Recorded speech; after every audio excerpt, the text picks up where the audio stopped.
পুলিশের সাবেক আইজিপি জনাব বেনজির আহমেদের দুর্নীতির মাধ্যমে অর্জিত সম্পদ বিষয়টি অনুসন্ধানের জন্য দুর্নীতি দমন কমিশনের একটি অনুসন্ধানকারী টিম অনুসন্ধান করছিলেন। তাদের দাখিলকৃত প্রাথমিক কিছু তথ্য পাওয়া গেছে। সেই তথ্যের ভিত্তিতে জনাব বেনজির আহমেদের নামে বেশ কিছু সম্পদ অর্জনের তথ্য আমাদের কাছে এসেছে। সেই জন্য জনাব বেনজির আহমেদ, তার স্ত্রী মিসেস জিশান মির্জা, তার জ্যেষ্ঠ কন্যা ফারহিন রিশতা বিনতে বেনজির এবং মেজ কন্যা তাহসিন রাইসা বিনতে বেনজিরের নামে জ্ঞাত আয় বহির্ভূত যে সকল সম্পদের অর্জনের তথ্য পাওয়া গেছে সেগুলোকে ওনাদের কিছু ব্যক্তিগত শুনানির ধারায়, যেটি হচ্ছে আমাদের দুর্নীতি দমন কমিশন আইন 26-এর 1 অনুযায়ী তাদের সম্পদগুলোর স্থাবর অস্থাবর সম্পত্তির বিবরণী দাখিলের জন্য আমাদের কমিশন কর্তৃক একটি সিদ্ধান্ত গৃহীত হয়েছে। এই সিদ্ধান্তের পরিপ্রেক্ষিতে তাদের এই সম্পদ বিবরণী দাখিলের জন্য একটি নোটিশ ইতোমধ্যে জারি করা হয়েছে। আর আরেকটি হচ্ছে আমাদের জাতীয় রাজস্ব বোর্ডের সদস্য জনাব ডক্টর মোহাম্মদ মতিউর রহমান, তিনিও দুর্নীতির মাধ্যমে দেশে ও বিদেশে অবৈধ সম্পদ অর্জন সহ হুন্ডি ও আন্ডার ভয়েসিং ও ওভার ভয়েসিং এর মাধ্যমে বিদেশে অর্থ পাচারের অভিযোগে অনুসন্ধানের লক্ষ্যে দুর্নীতি দমন কমিশন কর্তৃক একটি অনুসন্ধানকারী টিম অনুসন্ধান করেছেন এবং অনুসন্ধান শেষে অনুসন্ধানের সিদ্ধান্ত ক্রমে ডক্টর মোহাম্মদ মতিউর রহমান, তার প্রথম স্ত্রী লায়লা কানিজ, প্রথম পক্ষের সন্তান আহমেদ তৌফিকুর রহমান অর্ণব, প্রথম পক্ষের সন্তান ফারজানা রহমান ইপসিতা এবং দ্বিতীয় স্ত্রী শাম্মী আক্তার শিবলির নামে দুর্নীতি দমন কমিশন আইন 2004-এর 26-এর 1 ধারা ও দুর্নীতি দমন কমিশন বিধিমালা 2007-এর বিধি 17-1 মোতাবেক তাদেরকে সম্পদ বিবরণী দাখিলের জন্য কমিশন কর্তৃক সিদ্ধান্ত গৃহীত হয়েছে এবং সেই অনুযায়ী একটি নোটিশ ইতিমধ্যে জারি করা হয়েছে।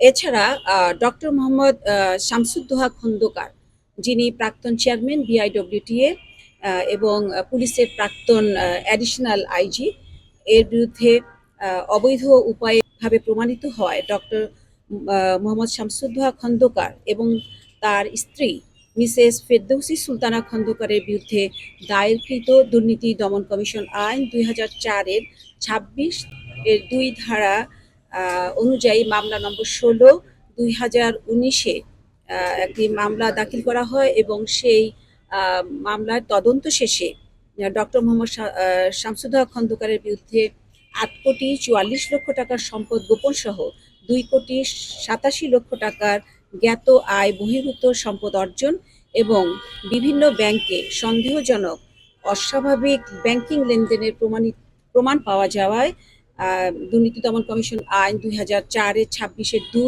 27-এর 1 ধারা, মানি লন্ডারিং প্রতিরোধ আইন 2012-এর 4-এর 2, 4-এর 3 ধারা এবং 1947 সালের দুর্নীতি প্রতিরোধ আইন 5-এর 2 ধারায় কমিশন কর্তৃক চার্জশিট দাখিলের অনুমোদন দেওয়া হয়েছে। এর চার্জশিট ইতিমধ্যে দাখিল করা হয়েছে। এর পাশাপাশি তার স্ত্রী মিসেস ফেরদৌসী সুলতানা খন্দকার ও তদন্তে আগত তার আসামি ডক্টর মোহাম্মদ শামসুদ্দোহা খন্দকারের বিরুদ্ধে 28,47,00,000 টাকার সম্পদ গোপন সহ 27,48,00,000 টাকার জ্ঞাত আয় বহির্ভূত সম্পদ অর্জন এবং মিসেস ফেরদৌসী সুলতানা খন্দকার পেশায় একজন গৃহিণী হওয়া সত্ত্বেও তার ব্যাংকে কিছু অস্বাভাবিক লেনদেনের তথ্য পাওয়া গেছে। সেজন্য দুর্নীতি দমন কমিশন আইন 2004, মানি লন্ডারিং প্রতিরোধ আইন 2012-র সংশ্লিষ্ট ধারা অনুযায়ী তাদের বিরুদ্ধে চার্জশিট দাখিলের অনুমোদন দেওয়া হয়েছে এবং এই দুটো মামলায় প্রথম যেটি বললাম সেটি হচ্ছে মামলা নম্বর 16 এবং দ্বিতীয়টি হচ্ছে মামলা নম্বর 17। জি, চার্জশিট ইতিমধ্যে দাখিল করা হয়ে গেছে এবং এই দুটো মামলায় আমাদের সমন্বিত জেলা কার্যালয় ঢাকার মাধ্যমে পরিচালিত হচ্ছে। তো সেই ক্ষেত্রে এইটা একটু বিলম্ব হয়ে গেল না, তার বিরুদ্ধে আইনি পদক্ষেপ নেওয়ার ক্ষেত্রে বেনজির আহমেদ পরিবারের বিরুদ্ধে এটা একটু বিলম্ব হয়ে গেল কিনা? সম্পদের নোটিশ জারি, তিনি এর পরবর্তীতে সময় চাইতে পারেন, এবং আহ, মতিউরের ক্ষেত্রে একই কথা প্রযোজ্য।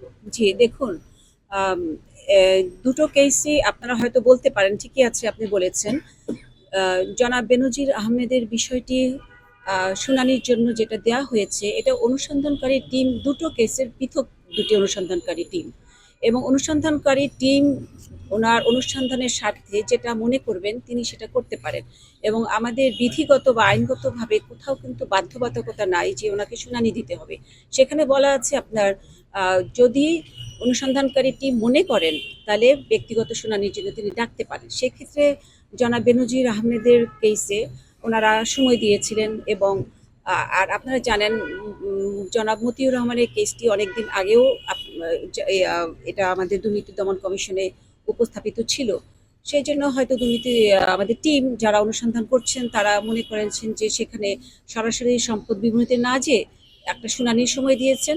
আর দ্বিতীয় ক্ষেত্রে যেহেতু ডক্টর মোহাম্মদ মতিউর রহমানের কেসে ওনারা শুনানির বিষয়টাতে নিয়ে যে সম্পদ বিবরণী দাখিলের জন্য বলেছেন। এখানে আসলে দুটো বিষয় আইন ও বিধির মধ্যেই রয়েছে, আইনি প্রক্রিয়ার কোথাও ব্যর্থ হয়নি।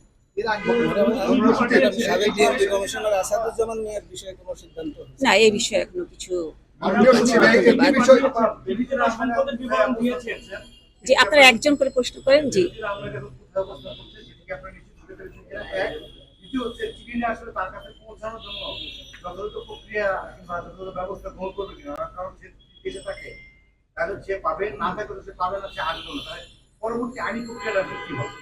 এগুলো আইন ও বিধির আলোকে এই সংক্রান্ত কার্যক্রম করা হয়।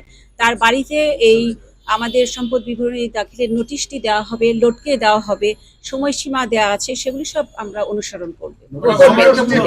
নোটিশ জারির কপি সেখানে দেওয়া হবে। জি, একটু শুনি। সাবেক যে এনডিআর সদস্য মতিউর, জি, তার বিষয়ে ইতিপূর্বে দুদক প্রায় 4 বার ইনকোয়ারি করেছে এবং দায় মুক্তি নোটিশ দিয়েছে। আচ্ছা, এই বিষয়টি বোধহয় আমি গত বুঝতে পেরেছি। জি, এইবার প্রায় তার বিরুদ্ধে প্রায় 120 কোটি টাকার অবৈধ সম্পদ পেয়েছে। এইবার পেয়েছে, এই গত 4 বারে পেল না কেন? এত ব্যত্যয় কেন হলো? কি চলছে, কি বলবেন? আমি কিনা যে দায় মুক্তি কেন পেল, বা নিশ্চয়ই এগুলি ক্ষতি অবশ্যই দেখা হবে। আমি তো ব্রিফিং এ কিন্তু বলেছিলাম, একজন কর্মকর্তার বিষয়ে বিভিন্ন সময় বিভিন্ন রকম অভিযোগ আসতেই পারে, এবং সেই অভিযোগগুলো ইনগ্রেডিয়েন্ট কি আছে সেটা তখন আম, পর্যবেক্ষণ করা হয়েছে, পর্যালোচনা করা হয়েছে, এবং এবার নতুন করে একটি অভিযোগ এসেছে। এই অভিযোগের আলোকে অনুসন্ধানকারী টিম অনুসন্ধান করছেন। সুতরাং অনুসন্ধান কার্যক্রম যেহেতু এখনো চলমান আছে, আমরা একটু অপেক্ষা করি। ধন্যবাদ।